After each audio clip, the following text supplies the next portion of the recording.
જય હાટકેશ, જય શ્રી કૃષ્ણ, જય પુરુષોત્તમ ભગવાન. આજે ભક્તિ કરતાં કરતાં 14મા દિવસે પહોંચ્યા છીએ. પૂનમ આવશે, બધા જ ભગવાનને બોલાવશે, કથાઓ કરશે, એટલે ભગવાન તો રાજી થઈ ગયા છે. અત્યાર સુધી બોલાવતા હતા, હવે તો પોતાની જાતે જ આવે છે. નંદના કુંવરની જોજો આવે છે સવારી હો, નંદના કુંવરની જોજો આવે છે સવારી હો, આવે છે સવારી જમવા આવે ગિરિધારી રે, નંદના કુંવરની જોજો આવે છે સવારી. કેસર કેરીનો કાઢ્યો રસ મેં તો ઘોળી રે, કેસર કેરીનો કાઢ્યો રસ મેં તો ઘોળી રે, બે પડી રોટલીને ઘીમાં ઝબોળી હો, વાલ કેરી દાળ મેં તો વાલથી વઘારી રે, નંદના કુંવરની જોજો આવે છે સવારી હો, નંદના કુંવરની જોજો આવે છે સવારી. ગોટલાને છોતરા ધોઈ ફજતો બનાવ્યો રે, ગોટલાને છોતરા ધોઈ ફજતો બનાવ્યો રે, દહીં વડામાં તીખો મસાલો મિલાવ્યો હે, તાજી તાજી કૂણી કૂણી કાકડી સમારી રે, નંદના કુંવરની જોજો આવે છે સવારી હો, નંદના કુંવરની જોજો આવે છે સવારી. પરિવળ ચીરી ચીરીને માહે ભર્યો છે મસાલો રે, પરિવળ ચીરીને માહે ભર્યો છે સંભારો, ખાટી મીઠી ચટણીનો ભારે ચટકારો હો, સેવો તળી છે તેલે તીખી અને ખારી રે, નંદના કુંવરની જોજો આવે છે સવારી હો, આવે છે સવારી જમવા આવે ગિરિધારી રે, નંદના કુંવરની જોજો આવે છે સવારી. ડાકોર ગામ જેવા ગોટા બનાવ્યા રે, ડાકોર ગામ જેવા ગોટા બનાવ્યા રે, જુદી જુદી જાતિના મેં તો અથાણા બનાવ્યા હો, સુરત જેવી સુંદર ઘારી બનાવી રે, નંદના કુંવરીની જોજો આવે છે સવારી હો, આવે છે સવારી જમવા આવે ગિરિધારી રે, નંદના કુંવરની જોજો આવે છે સવારી. તજને લવિંગ ભાળા ભાતનું શું કહેવું રે, તજને લવિંગવાળા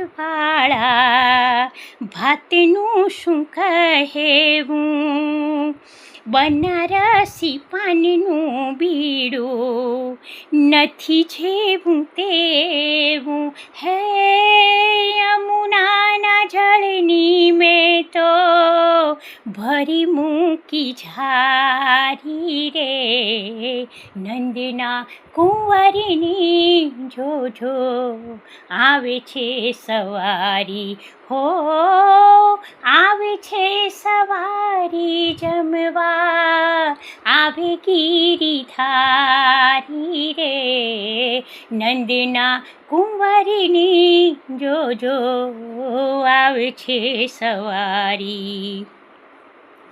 જુગતીથી જમવા બેઠો જશોદાનો છાયો રે, જુગતેથી જમવા બેઠો જશોદાનો છાયો રે, થાળ રે ગોવિંદનો તારા ભક્તોએ ગાયો, હો કાનુડાના મુખડા પર હું જાઉં વારી વારી રે, નંદના કુંવરની જોજો આવે છે સવારી, હો નંદના કુંવરીની જોજો આવે છે સવારી, હો આવે છે સવારી જમવા આવે ગિરિધારી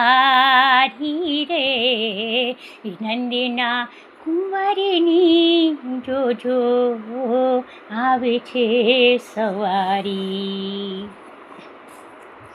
ઠાકોરજીની થાળીને લઈ ગયા વનમાળી, ઠાકોરજીની થાળીને લઈ ગયા વનમાળી, વનમાળી તો રાંધે છે ને પાર્વતી તો પીરસે છે, અડી ઘડીના ઉદ્ધવજીને ભાગડીના પ્રભુજી, ઉઠરે જીવડાવાળું પાયું ઠાકોરજીનું દેરું આવ્યું, ઘેર ઘેર દીવા બળે વૈષ્ણવજન તો ભજન કરે, ઠાકોરજીની થાળીને લઈ ગયા વનમાળી, મેં તો ધરી સામગ્રીની થાળી, આરોગી રહ્યા છે વનમાળી, પ્રભુ નૈવેદ્ય લીધો છે પ્રીતે, આરોગી ઉઠ્યા છે રોજની રીતે. કૃષ્ણ કનૈયા લાલ કી જય, પુરાણ પુરુષોત્તમ ભગવાન કી જય, કાઠા ગોરમાત કી જય. હવે પુરાણની કથા લઈએ. અધ્યાય 14. વાલ્મીકી ઋષિનો સમાગમ. શ્રી નારાયણ કહે છે કે હે નારદ, એ પ્રમાણે રાણીની સાથે આખો રાજવંશ ચિંતામાં પડ્યો હતો. એવામાં રામાયણના રચનાર શ્રી વાલ્મીકી ઋષિ એકાએક ત્યાં આવી ચડ્યા. રાજાએ તેમને દંડવત નમસ્કાર કર્યા. ભક્તિ ભાવપૂર્વક તેમને આસન આપી પૂજન કરી અને તેમની ચરણ સેવા કરવા લાગ્યો. એટલે વાલ્મીકીએ તેમને પૂછ્યું, હે રાજન, તારી આ મુખમુદ્રા શોકાતુર કેમ છે? તને શું દુઃખ છે? રાજા હાથ જોડી બોલ્યો, ઋષિદેવ, અરણ્યમાં શિકાર કરવા જતા એક દેવાંશી પોપટે મને એક શ્લોક કહી સંભળાવ્યો. તેમાં તેનો ગૂઢ અને સાચો અર્થ આપ કૃપા કરી મને સમજાવો. મારા હૃદયનો સંદેહ દૂર કરો.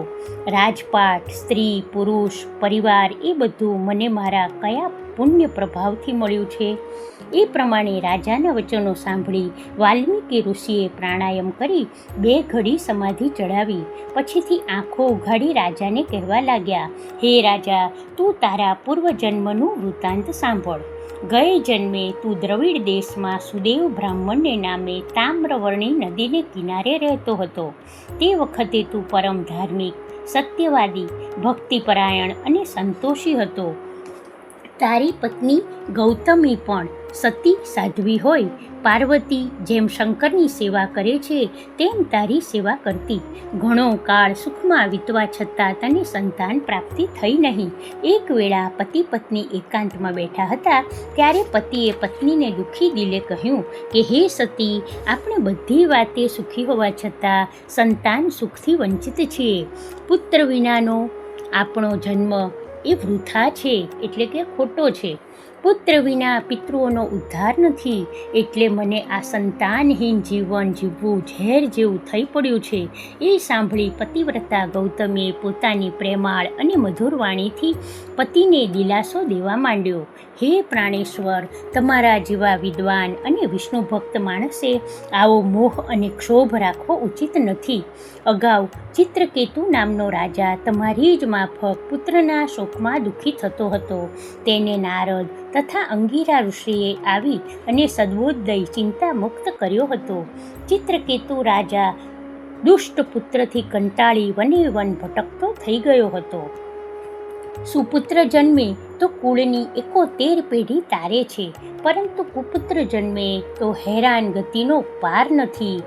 હે તપસ્વી પતિદેવ, તમે સુપુત્રની કામના રાખી સર્વ મનોરથોને સિદ્ધ કરવાવાળા શ્રી વિષ્ણુ ભગવાનની જ આરાધના કરો. તેમનામાં જ અતૂટ અને અચળ આસ્થા રાખો. કર્દમ ઋષિને સાંખ્યશાસ્ત્રનો બનાવનાર અને સર્વ યોગીઓમાં ઉત્તમ એવો કપિલદેવ નામનો પુત્ર ભગવત કૃપાથી જ થયો હતો. ધર્મપત્નીના આવા અમૃત સમા આહલાદક અને ઉત્તેજક વચનો સાંભળી બ્રાહ્મણ તેને સાથે લઈ નદી કિનારે ગયો. સ્નાન કરી પાસે આવેલા નિર્જન અને પવિત્ર વનમાં તેણે મહાન તપ આરંભ્યું. દરેક 5 દિવસને અંતરે તે ઝાડ પરથી ખરી પડેલા સૂકા પાંદડા ખાતો અને પાણી પીતો. આમ કષ્ટદાયક તપ કરતા તેને 4000 વર્ષ વીતી ગયા. તેના આવા ઉગ્ર તપથી પ્રસન્ન થઈ આખરે ભક્તવત્સલ ભગવાન શ્રી હરિ ગરુડ ઉપર બેસી ત્યાં પધાર્યા. પોતાની નજર સામે સાક્ષાત ત્રિલોકપતિ શ્રી વિષ્ણુ ભગવાનને આવી ઊભેલા જોતા જ સુદેવ બ્રાહ્મણને શર્માને એ તેમને સાષ્ટાંગ નમસ્કાર કર્યા. ઇતિ શ્રી બૃહદનારદીય પુરાણે પુરુષોત્તમ મહાત્મ્યનો અધ્યાય 14 સમાપ્ત. શ્રી કૃષ્ણાર્પણમસ્તુ. પુરાણ પુરુષોત્તમ ભગવાન કી જય.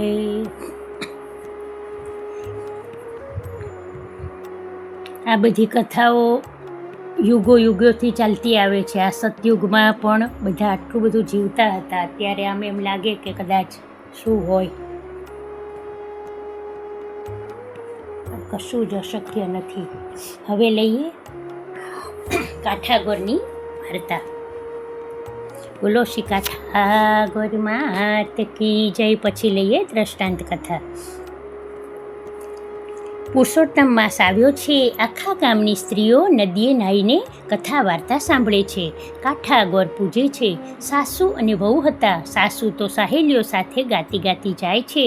જળનાય સ્થળ વિસ્મે કાઠે ગોર બનાવી પૂજા કરે છે અને પછી ઘરે આવે છે. વહુ તો છબ છબ નાય છે, ધબ ધબ ધોવે છે. બેસો વહુ, કાઠાગોર પૂજો.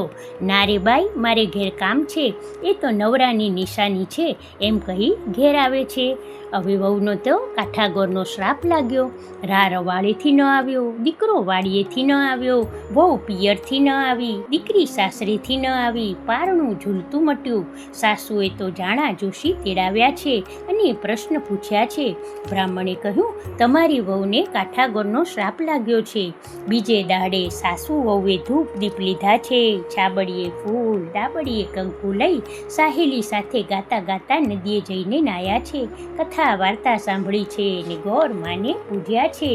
જ્યાં ગાજતે વાજતે ઘેર આવ્યા તો રા રવાળેથી આવ્યો, દીકરો વાડીએથી આવ્યો, વહુ પિયરથી આવી, દીકરી સાસરેથી આવી.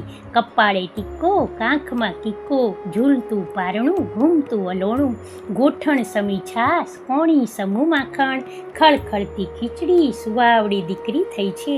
જેવા કાઠા ગોર માવડી તેને તુસ્માન થયા. તેવા સૌને થજો બોલો શ્રી કાઠાગોર માત કી જય, પુરાણ પુરુષોત્તમ ભગવાન કી જય, કૃષ્ણ કનૈયા લાલ કી જય. હવે લઈએ દ્રષ્ટાંત કથા મા બાપની સેવા શીર્ષક છે એનું.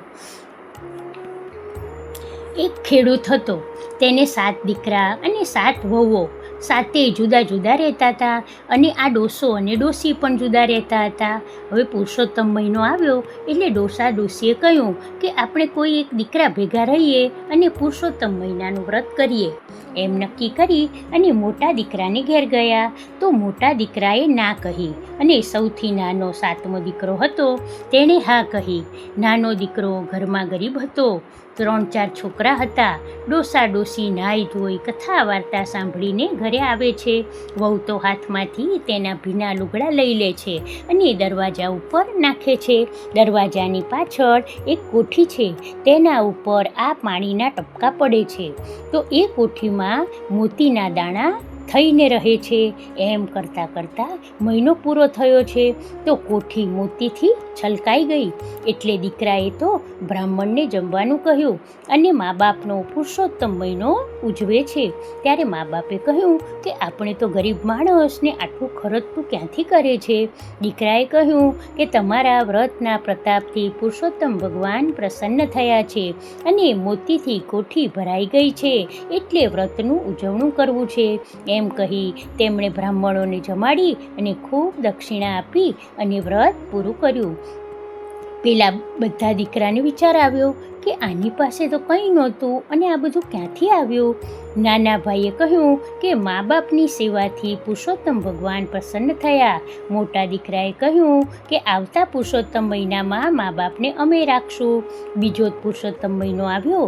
ધનની આશાએ મા બાપને મોટા દીકરાએ પોતાને ઘેર રાખ્યા અને મા બાપને કહ્યું કે તમારા કપડાં ખૂબ નીતરતા લાવજો. ડોસા ડોસીએ કહ્યું આપણી તો હવે કસોટી આવી. પેલા નાહીને આવે છે, હાથમાં નીતરતા કપડાં અને ટાઢ પણ બહુ પડે છે. વહુએ તો લુગડા લઈ અને બારણા પર મૂક્યા છે અને પાછળ કોઠી રાખી છે. મહિનો પૂરો થયો, કોઠીની માટી પલળી અને આખી માટી થઈ ગઈ અને ત્યાં માટીનો ઢગલો થઈ ગયો. ભગવાને પ્રસન્ન થઈ અને ધન તો ન આપ્યું પણ એ કોઠીમાં ભરેલું અન્ન પણ સડી ગયું અને કોઠી પણ ગઈ. બોલો શ્રી પુરાણ પુરુષોત્તમ ભગવાન કી જય. જેવા નાની વહુને ફળ્યા તેવા સૌને ફળજો. ફળની આશાએ નહીં પણ ભક્તિથી ભજન કરવું.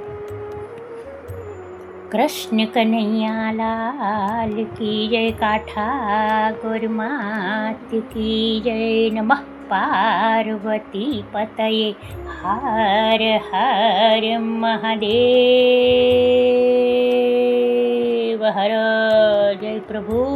સુખ શાંતિ આપજો, સૌ સારાવાના કરજો, સૌને સદબુદ્ધિ આપજો, દયા આપજો, વિદ્યા આપજો, ભૂલ ચૂક માફ કરજો, આપની અવિરત ભક્તિ આપજો, સદા સર્વદા સંગે રહેજો, પરસ્પર પ્રેમ આપજો, વિશ્વાસ આપજો. આ બધું જ કૃષ્ણાર્પણમસ્તુ.